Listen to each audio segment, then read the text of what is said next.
Saan galing yung name na Abby and paano mo siya naisip?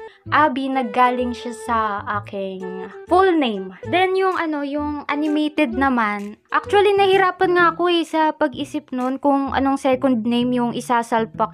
Isasalpak. Tawag dito, yung idudugtong ko sa name na Abby. Iniisip ko nun kung animation ba, bagay ba yung animation? Bagay naman. Pero parang kasi yung parang masyado na siyang gamit, yung ganun. Inisip ko rin kung tunes, kung bagay ba yung tunes, kung art ba. Ano bang babagay sa name na Abby, ganon. So, ang ginawa ko, nag-search ako nandito sa YouTube. Tumingin ako ng mga name ng mga art channel dito. Naghahanap ako ng ideya, ayun. Hanggang sa one day, isang araw, nakita ko yung YouTube channel ni Kelsey Animated.